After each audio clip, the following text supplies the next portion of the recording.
coming to you today from southern Mississippi, and I've got some tutorials for you on how to paint and how to do a liquid pour. Alright, so the first thing that you need is paint. You can get multiple different types of paint at the store. You're going to need some Flowart. This is about $6 at your hardware store. You can get it at Lowe's or you can get it online. Although I don't recommend buying it online because I did that and they showed up with the lids not quite screwed on. So that was not very cool. But anywho. So you go ahead and save you all your plastic cups that you can find, or go buy a set of plastic cups, and you're gonna do about 50-50 with your paint. Since blue is my favorite color, we're gonna start with blue, and I'm just gonna go ahead and put a good bit of blue in there. And however much blue you put, you want to pay attention to exactly how much you're putting in there. And you're going to put exactly that same amount of Flowart. Alright? And then you're going to have to mix it for 3 minutes. Okay? So go ahead and shake up your Flowart a little bit. And you pour exactly the same amount. And then you take a nice stiff brush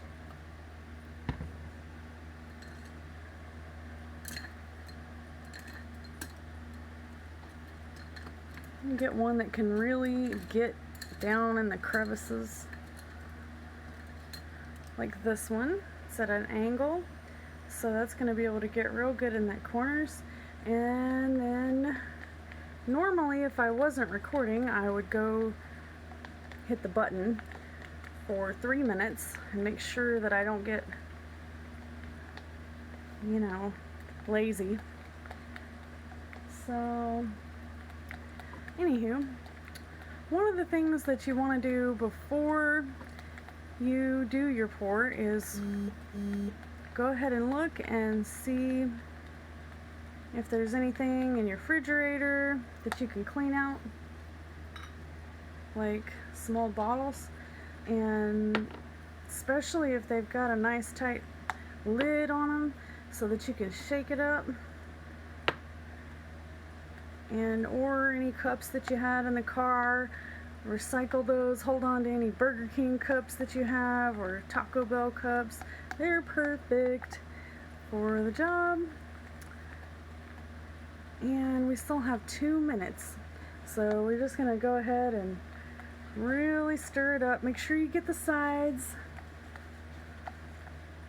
and the bottom.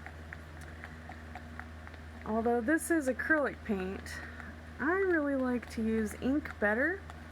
It looks a lot better whenever you're done, and I've just had better results with ink. So if you have any ink, then you might want to try ink instead. But if you have acrylic, then you can use acrylic. You can also use other additives if you don't want to use Flowart, or you can't find any Flowart where you're from. You can use flaxseed oil, or you can even use silicone. I have some silicone around here somewhere. I really don't like the silicone though. It leaves little holes, and if you seal it without getting the excess silicone off, it can cause issues and drying. And so oils are always more troublesome. They take longer to dry. Flaxseed oil is really good though. It's going to be a drying oil. You don't want to just go willy-nilly grabbing any oil that you see around your house and mixing it with your paint, because not all oil is drying. But flaxseed oil, walnut oil, and there's a couple others that dry well. you can usually get a discount on your flaxseed oil if you go to your local health food store. My local health food store, they never can seem to sell this stuff. So every time I go in there, it's already expired, and all I have to do is ask for a discount, and they pretty much will give me 60% off or something if it's already expired, which I'm not eating it. I'm going to put it in my paint. You can use it for oil paint, or you can use it for acrylic paint, or you can use it for an acrylic pour. And it comes out looking kind of like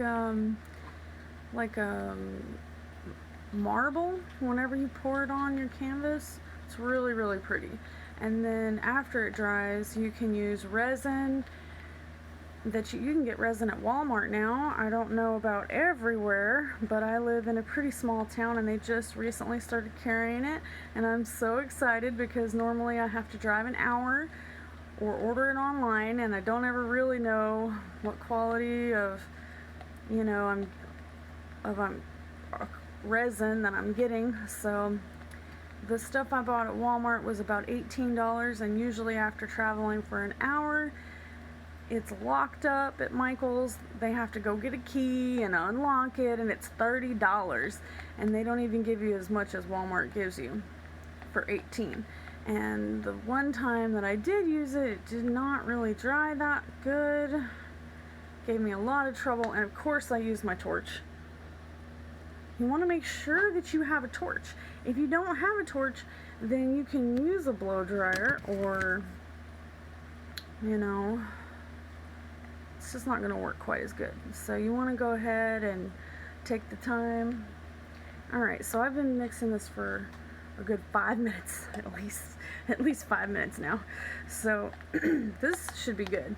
And then go ahead and get your other color. And I really like the ocean colors, but gold is also really pretty, or silver, so much fun. Okay, so I get my Taco Bell cup, right, and my silver paint, and just do about as much as you can do without using up all your paint. You want to save some for your later projects. And then get your Floetrol and take a real close look as to how much you used,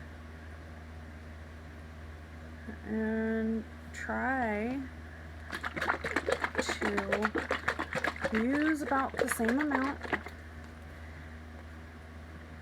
And if you're using resin, if you're going to mix your paint with resin, you want to go ahead and measure it exactly. Don't eyeball it.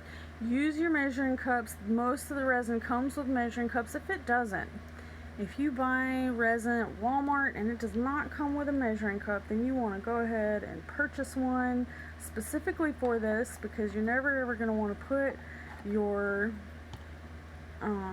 food into any kind of container that you've used for painting, obviously.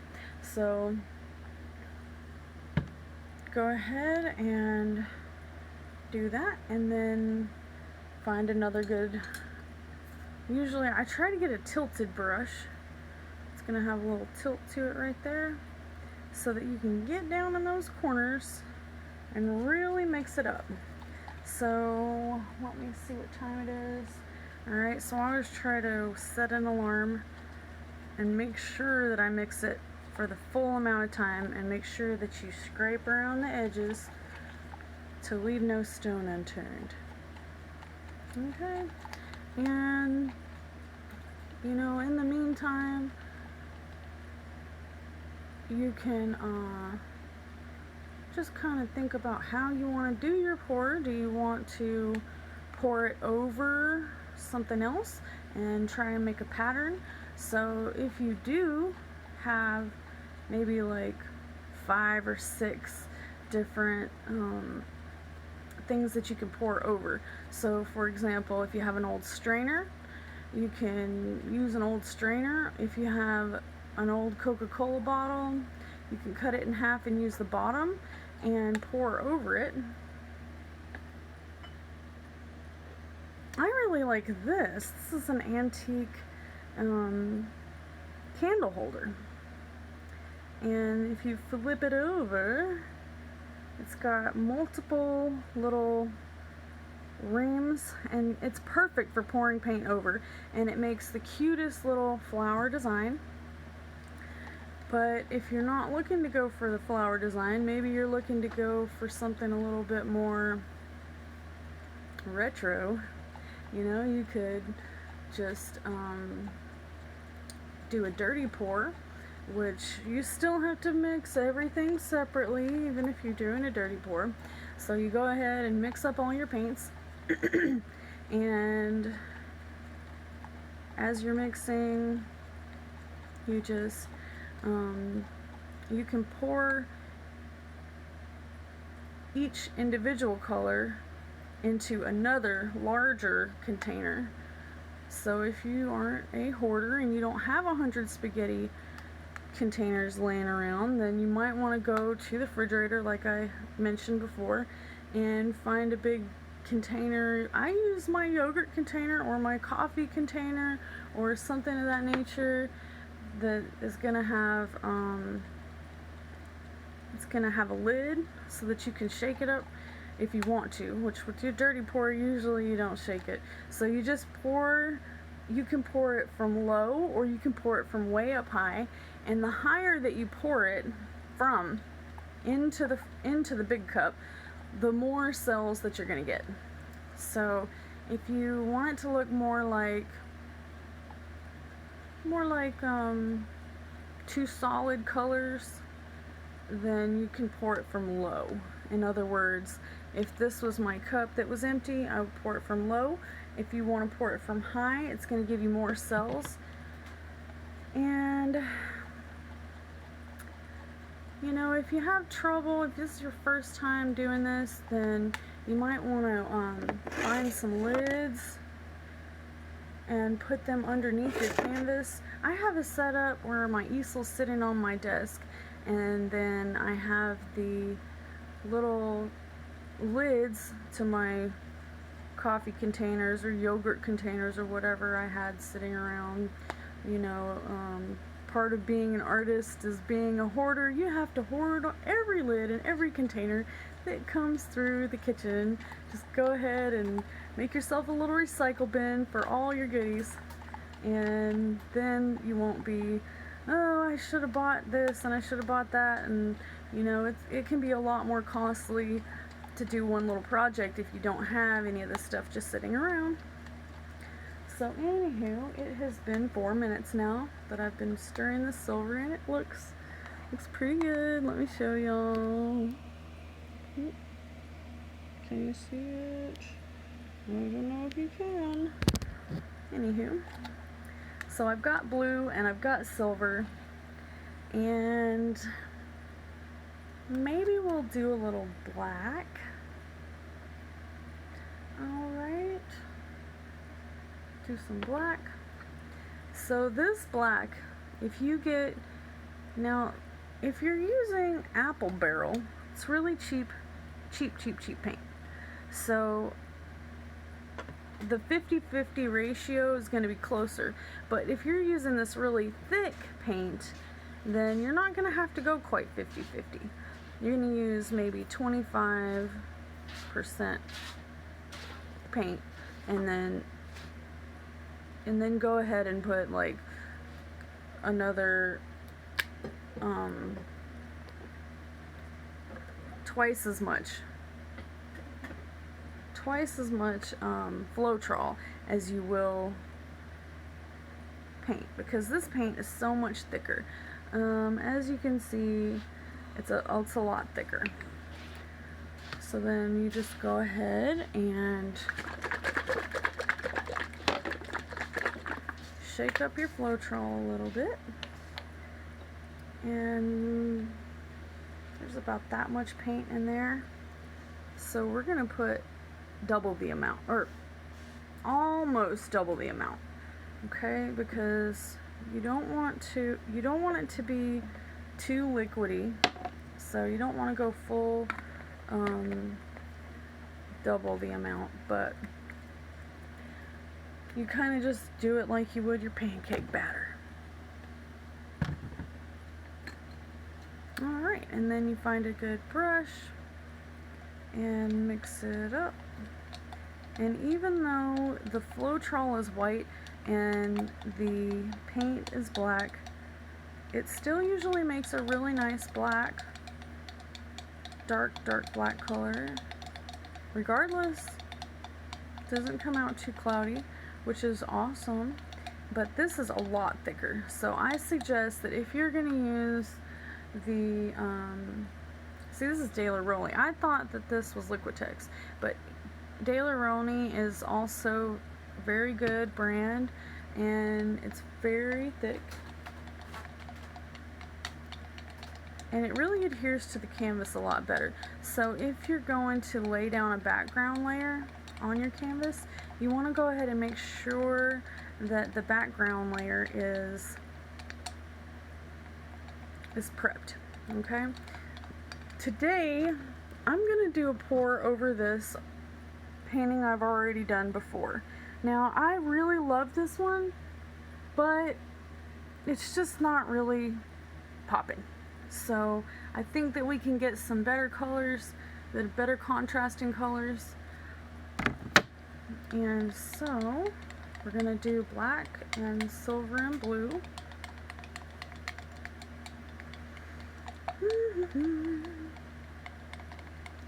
And I got about another 2 minutes to mix this, and so you just keep on mixing at least 3 minutes. Make sure that you mix it for at least 3 minutes, and if you still feel like it's really thick, then you know, and maybe you're like me and you're starting to get a touch of arthritis, that's why you get the ones with the lids, so that if you get too tired of mixing like this, you can put the lid on and shake it.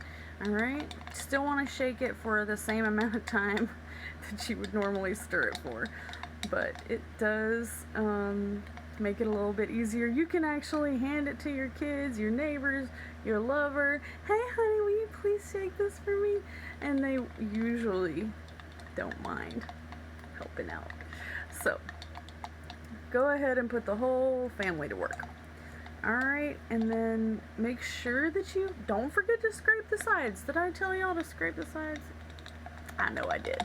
Alright, scrape the sides. Make sure you get all that thick paint and just kind of see if it's looking okay, if it's watery, or if it's thick, if it's chunky.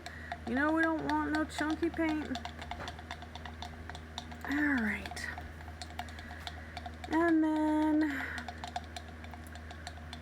I'm not sure what we're gonna do. So this last painting here, this painting right here, this was a dirty pour, which means that I poured all the paint that I mixed into one cup, and then I flipped it over on top of this. And I really like that. It really looks cool. It looks kind of, you know, metallic. If you put some metallic colors in there, sometimes it comes back looking really like marbled. It's really pretty. And anywho, so today we're going, I just don't know what I want to do. Alright, I guess we're going to do a marbled one. Alright, let me see. And you always want to have your cup with your water in it so that you can put your paintbrushes in it. But whatever the background color is, which on this one I really want my background color to be silver. So that is going to be the cup that I use for the dirty pour. So if you want little bitty cells, then you pour from low. But if you want large cells, or a lot of cells, then you're going to want to pour from high. So we just start to pour. And if you want to do like something like a wingspan, there's a couple things that you can do. You can either do it in layers and like pour it on there really lightly so that you can actually see the layers in the cup. Now when you do it from a high, all that paint's going to go straight to the bottom, and you're not going to be able to do a very good wingspan like that. So that's not really what we're going to go for today. But I really do love those wingspan paintings. I love the way it looks, and I love the end. The way it looks at the end, it just kind of looks like a bird with his wings open.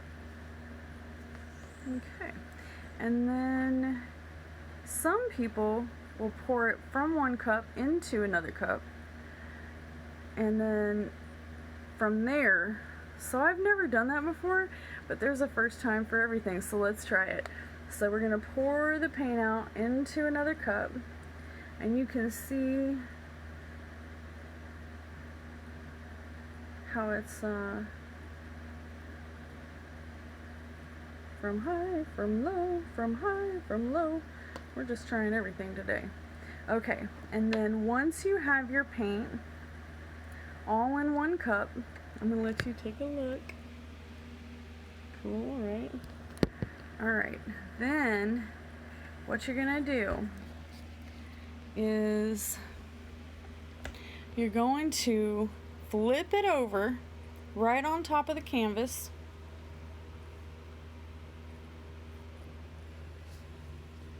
Alright, hold on just one second.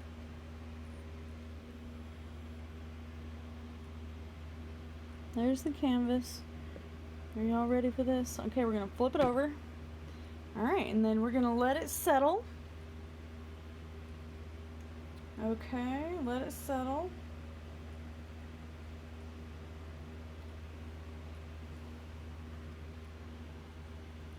Alright, and then I already have set up my little collection plates, as I call them, to collect the paint, but I don't have quite enough, so let's go ahead and that's oil paint. We don't want to mix oil and acrylic. That's another big no-no. So we're gonna go ahead and grab another little collection plate from right over here. Alright, and this is just so experimental. The whole thing of pouring paint goes against everything I learned in school. They don't teach you how to pour paint in school. They teach you how to paint it with a paintbrush. Alright, so then you just kind of lift it up and let it roll. You can lift it up and let it roll. Alright, and lift it up and let it roll. Okay, and with Floetrol, you absolutely do not have to use a torch. But if you don't use a torch, you might get some bubbles that don't pop. And you don't want that, because then you're gonna have to sand it at the end. See how there's still bubbles popping everywhere? Alright, so immediately, you're gonna get your blowtorch, and you're going to try and do this with one hand. Alright, I literally had to do that with my chin. Alright. So then you just torch it a little bit. Not too much. Okay, just a tiny bit to get those excess bubbles out. And then we're going to roll it. Roll it over to the left. Okay. And as you can see, it really did form cells. Even though, so I guess the whole pouring it from high really does work, which I saw that on a YouTube video of another lady doing experiments. She had done multiple pours in one day. All right, look at that. That is so beautiful. Ooh, I love it. Ooh, I really love it.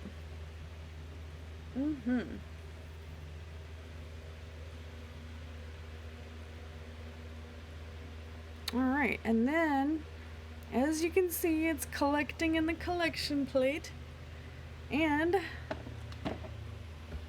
Therefore, if it doesn't come out just the way I like it, I can take some of the paint out of the collection plate and fix it up, which you can see it doesn't look that much different than the previous layer. So I really did not dislike the first piece. I just wanted a little bit more. So then just tilt it. Watch it roll. And then tilt it. And I usually have a mirror. I like to put a mirror back on the back wall so that whenever I'm doing this, I can look and see if I've got the entire other side covered. Because, I mean, what fun is that if you only halfway got it done? You know, it's not gonna look good if it's not 100% finished. So we're just gonna spin it around and double check, and it looks like it did work. We did get the whole other side. Wonderful. All right, and then I really like that. I think it looks pretty cool. It looks almost like turquoise or something. So with that being said, I just want to make a shout out to Trini Gelini and thank her for encouraging me to get out there and do a YouTube video.